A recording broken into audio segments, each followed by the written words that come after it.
Hi, Miss Miranda. I'm Lucy. I noticed that your son Alex was absent from school today. Is everything okay? Hi, yes, I'm sorry. Alex won't be able to come to school for a while. Is there anything specific that's keeping Alex from coming to school? Oh, nothing much. Alex said he wanted to go back to his hometown to visit his grandparents, so I took him there for a few days. I was so busy at work that I forgot to tell you. I'm really sorry. I see. That sounds like a nice trip. When do you expect Alex to be back at school? We're planning to stay for a few more days, but I'll make sure he catches up on any work when we return. He hasn't seen his grandparents in a long time, so I thought it'd be a good opportunity for him to spend time with them. I understand, but it's important for Alex to attend school regularly so that he doesn't fall behind on his studies. We have some exams coming up soon, and I want to make sure that he's prepared for them. Don't worry. Alex is a smart boy. He'll catch up on any missed work and do fine on the exams. I hope so. But I have to be honest with you. I'm concerned about Alex's academic performance and behavior at school recently. He's been struggling with his coursework lately, and I've noticed some strange behavior from him during class. Really? I wasn't aware of that. What kind of behavior? Well, he seems disengaged from the class and doesn't participate much in group activities. I've also noticed that he's easily distracted and fidgety during lessons. It's possible that there may be something else going on with him that's affecting his behavior. I haven't noticed anything unusual at home. Maybe he's just going through a phase. It's possible, but it's hard to say without knowing more about what's going on with him. But I think it would be a good idea to have him see a counselor or a therapist to better understand what he's going through. I understand your concern, but I don't think that's necessary. Alex is just going through some growing pains. That's all. I understand your point, but as his teacher, it's my responsibility to ensure he gets the support he needs to succeed academically and emotionally. I would hate to see him fall behind or struggle with underlying issues. I appreciate your concern, Lucy. I'll keep an eye on him and let you know if there are any changes. Thank you, Miss Miranda. Please keep me updated on his progress and let me know if there's anything I can do to help.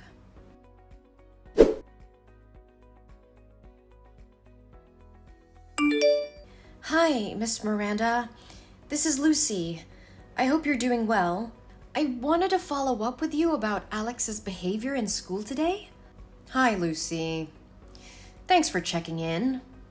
I'm sorry to hear that. What's going on? He seemed very disoriented and anxious and didn't participate in class activities. He's always sitting in the corner of the classroom looking for ways to shield his body. When I asked him about his trip to his hometown, he said he didn't go anywhere and was alone in the house.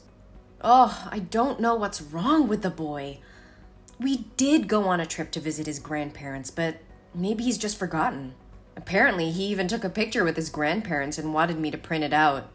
I put some pictures in his school bag. You can open it to find them. I see them, but are you sure these are recent pictures of Alex? Because he looks smaller in these pictures. Oh, of course. I'm sure about it. Maybe because Alex has put on weight in the few days he's been with his grandparents. So you see it that way. Yes, but I noticed some bruises on his arms that looked like they were from someone grabbing him tightly, which had me concerned. I just wanted to ask if everything is all right at home. Oh, those bruises. Yeah, he fell down while playing with his friends. It's nothing to worry about. I can't say for sure, but the bruises looked suspicious. And how Alex acted today made me think that something might be going on at home. Miss Miranda, I have to be honest with you. I'm concerned that Alex may have been abused. The bruises on his arms are a red flag for me, and his behavior at school has been really concerning lately. What are you talking about? That's ridiculous. He's my lovely son. I've never had any reason to abuse him. I understand that, but the bruises are still concerning. I would really like to speak with Alex and get a better understanding of what's going on. You know that there's a counseling room for psychology, right? Please take some time to come here and participate in a counseling session with me and Alex. As his guardian, your presence would be required. No, I am not allowing you to do that. You can't put my son in there and turn him into a psycho. He's just going through puberty changes. Don't overreact. Puberty at 7 years old? I don't think that's a valid reason. Miss Miranda, I understand you may feel uncomfortable with the idea of counseling, but I believe it's important for Alex's well-being that we explore these concerns.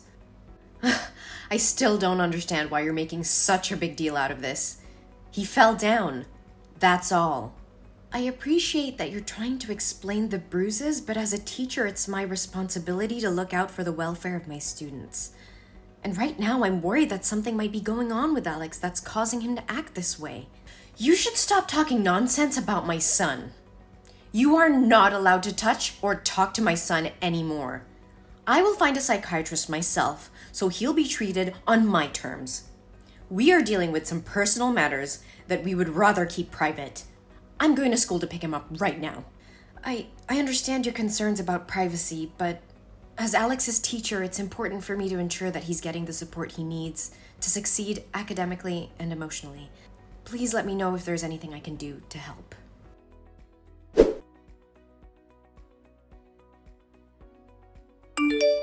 Hello, Miss Miranda. I was just wondering if everything is all right. Alex hasn't been in school for 3 days, and I'm a little concerned. There's nothing to be concerned about. Alex didn't want to go to school, so I let him stay home. I see. However, with only 3 days left until the exam day, it's not a good idea for Alex to take too many breaks. He won't be eligible for the class if he continues to miss school. I understand your concern. I took Alex to a psychiatrist, and she recommended that he rest for a while. So, I followed her suggestion. If that's the case, I can help Alex apply for a leave of absence from school so he won't fall behind. How is Alex's condition? He's much better now. The test results show that he has a developmental anxiety disorder and a tendency to self-harm. The bruises were caused by him. Lately, he's been experiencing a lot of anxiety, and it's been difficult for him to attend school. I'm sorry to hear that. Anxiety can be really tough to deal with. I would like to visit Alex to see how he's doing and offer any assistance I can. Could you arrange that? I appreciate your concern, but it's not necessary. We're taking care of everything at home, and Alex is receiving the support he needs. I understand. Can I at least drop Alex some study materials, assignments, and study guides? I just want to make sure he's doing okay. We're working with a tutor to make sure he doesn't fall behind, so I think he'll be fine. Thank you for your concern, but I'd prefer it if you didn't visit him now. We just want some privacy to deal with the situation. Of course, Miss Miranda. Please let me know if there's anything else I can do to support Alex.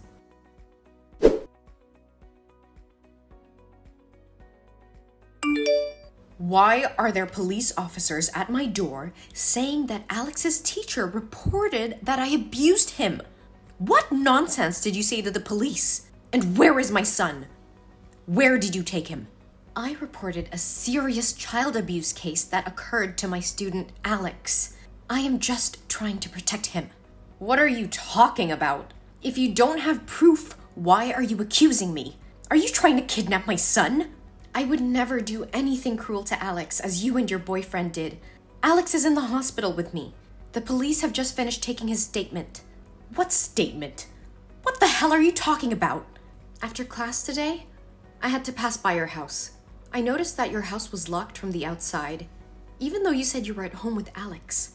There were crumpled pieces of paper all over your yard with SOS written in Alex's handwriting.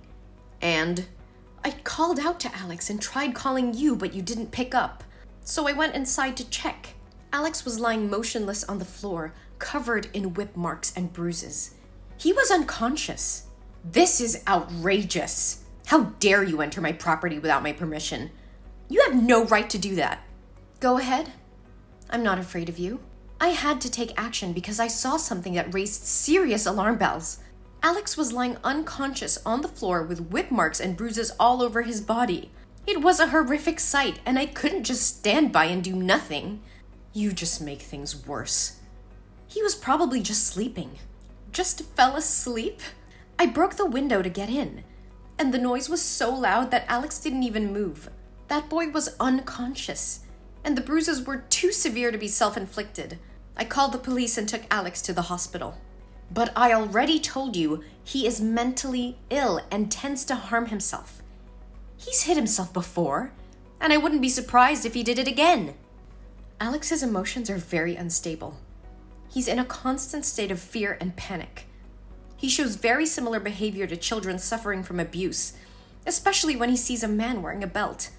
Moreover, Alex has very serious back injuries. So how could a 7-year-old kid hit himself in the back with such great force? You're wrong. He has a developmental anxiety disorder, and the bruises were caused by himself. The psychologists at the hospital checked Alex, and they said his emotions were very similar to those of an abused child. It's clear that he was physically abused, and you're responsible for it. This is ridiculous. You have no right to accuse me of abuse. I would never hurt my son. I'm not accusing you of anything, but the evidence speaks for itself.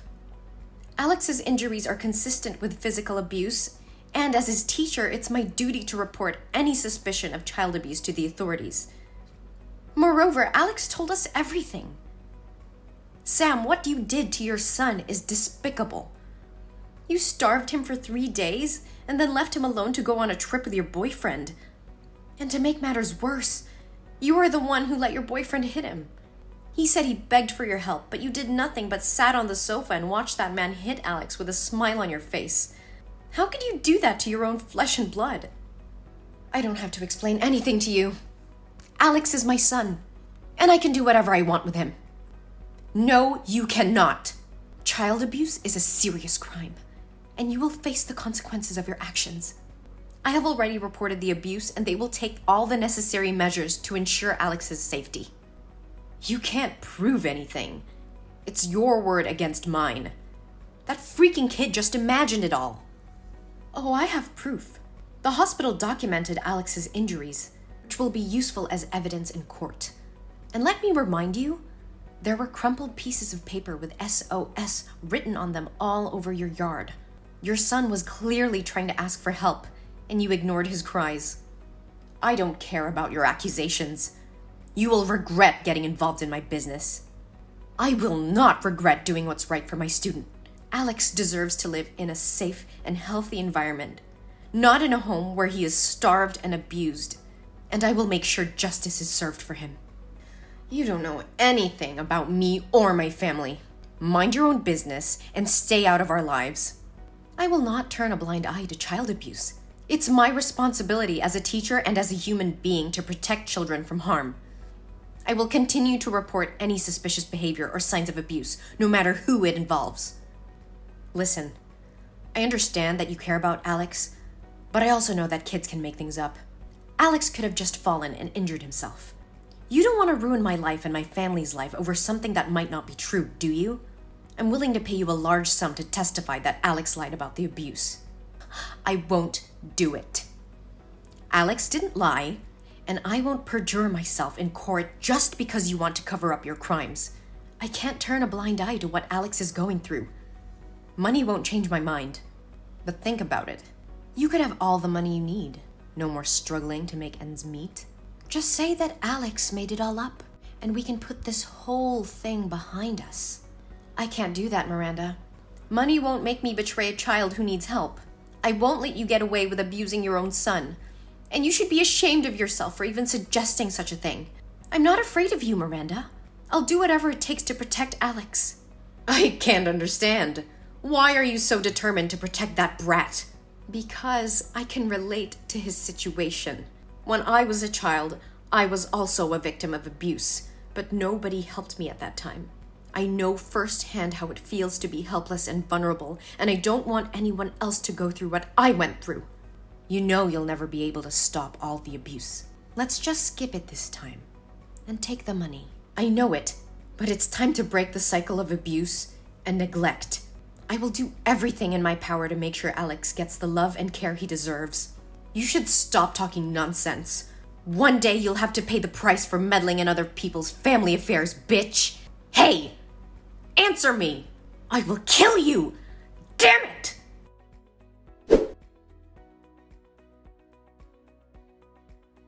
One day later, Sam and her boyfriend were arrested for child abuse. The police found evidence in their house, confirming the teacher's suspicions. Miranda and her boyfriend were charged and sentenced to jail for their heinous crimes. Meanwhile, Alex is recovering very well under the care of me and other friends and teachers in school. With love and care, he regained his strength and confidence. I have become his legal guardian, and he's thriving under my care. Alex's story inspired me to advocate for child protection and fight against child abuse. I started a campaign to raise awareness about child abuse and to promote the importance of reporting any suspicion of abuse. In the end, justice was served, and Alex found a new home where he's loved and cared for. Alex now has a chance to live a happy and fulfilling life, and I'm very happy for him.